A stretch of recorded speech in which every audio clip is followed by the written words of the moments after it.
Hi everyone, I'm Miriam from the YouTube channel Variety Girl 1, and today I'm going to show you how to paint a sky with clouds. Before I start painting, I'm going to tape my paper down to my desk, and this is just to prevent the paper from wrinkling from the water and the paint.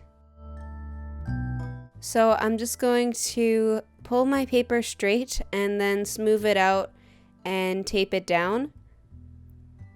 And I'm going to apply tape to all four sides of the paper, going all the way down. And I'm just using some clear tape. You don't have to use very heavy tape because we want to be able to remove it later. So now I'm going to take some blue paint and a little bit of white paint and put it in two different sections of my palette. Then I'm going to take some of the blue, mix it with the white, and then I'm going to make 3 different shades of blue using the blue and white, going all the way from dark blue to a very light sky blue. And I'm going to start with the very darkest blue, water it down, and use a wide brush just to go over the top of my paper. And I'm just going to continue to apply the paint towards the top and bring it down and add water.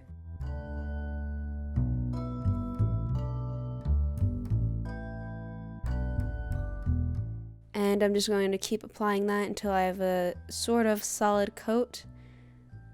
But it's not going to be completely solid. I want to drag it out a little bit, and we're going to be making an ombre effect.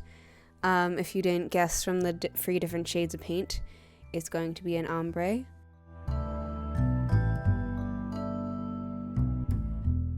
And now I'm going to move to the middle shade of paint.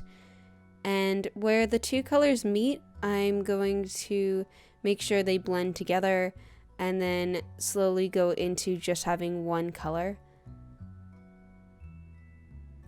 And I want the sky to look light, and at the same time, I don't want it to look too white either.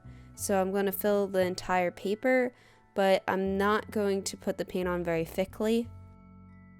And then as I get to the bottom, I'm going to move to the very lightest shade of paint and just keep blending them together. And you want to fill the entire paper going to every edge. And if you go past your paper, you can just take a paper towel and wipe it off your desk. You might want to put like some newspaper or something around your paint so you don't get it on your table. But I was pretty good at not splashing it everywhere. Now I'm going to take some white paint for the clouds, and I'm not going to mix it with anything. And I'm just taking a smaller, stiffer brush and putting a large amount of white paint on it, and then I'm just going to dab it and just go in almost a circle, but not spreading it in a circle, more like dabbing it in a circle, and work my way out and form a cloud. So towards the center of the cloud, it's going to be darker, and I'm going to get more paint towards the center, and then as I go outward, it's going to thin out and blend out with the sky.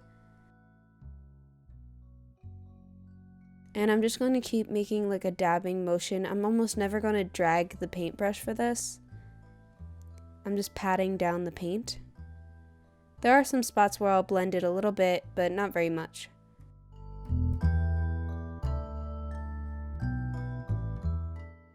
And then after this, you just want to play around with different shapes and play around with how much paint you have on your brush at one time.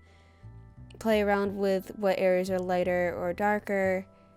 And the less paint that you have on your brush, the grayer the cloud will look. And the more paint you have, the whiter the cloud will look. If you just have a lot of paint on the brush the whole time, it's not going to look very three-dimensional. But at the same time, you want to have enough paint that when it dries, it doesn't just disappear into the sky.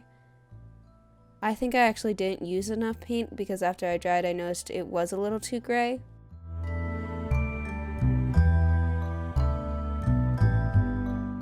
And you just want to make multiple clouds in different parts of the paper and try to make the outside shape of it a little random so that it looks natural. It should just vary off in different directions, some pointed, some round. And different clouds could either attach or trail off towards one another. Picture how the wind would blow the clouds and how they would thin out or clump together. You could also look at some photos of the sky for reference, or just look out your window and start painting. You could even take your whole paint set outside and just paint, although the clouds will probably move before you're done, so you might want to look at a photo instead. You can also swipe your brush across the paper real fast to get the effect of like trailing clouds. You can also layer the clouds based on how much paint you have on your brush.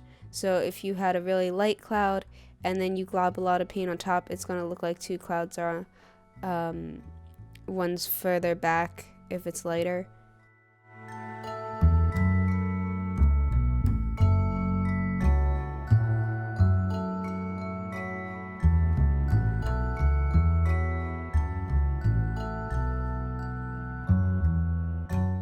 This whole process for painting clouds was a lot easier than I thought it would be.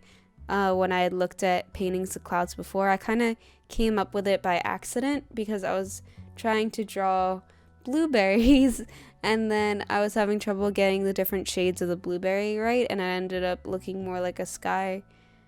And then so I just got a new piece of paper and started drawing a sky, and then I experimented with the clouds. And I thought clouds would be harder to draw, but they surprisingly were easy. So this is where I was doing more of that swiping motion to get trailing clouds. I think they have another name. Does anyone in the comments know what the different scientific names for the clouds are?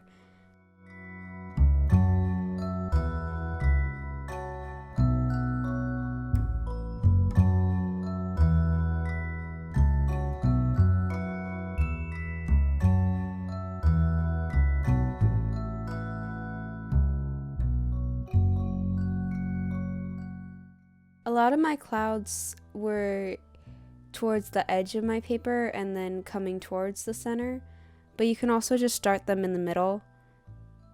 I just found it looked cool when they were coming in.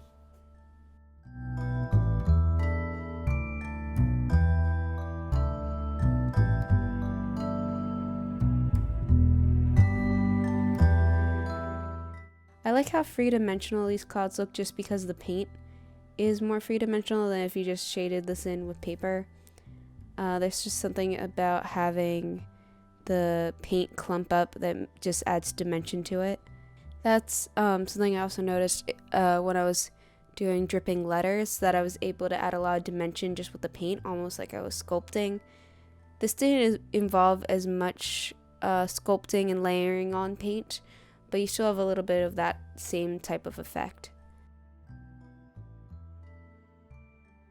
And now my paper is starting to fill up, so I'm just going to add a few more little spots of clouds. And now it is time to peel off the tape.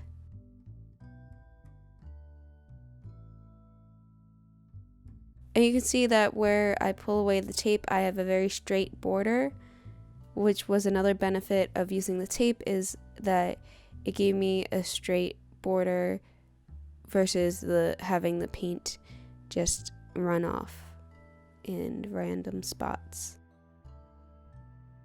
And you want to do this after the paint has dried a little bit, but you don't want it to dry all the way because it might crack. And now I'm just going to take a small brush, and I decided to add my initials with the white paint and make it blend in with the clouds a little bit.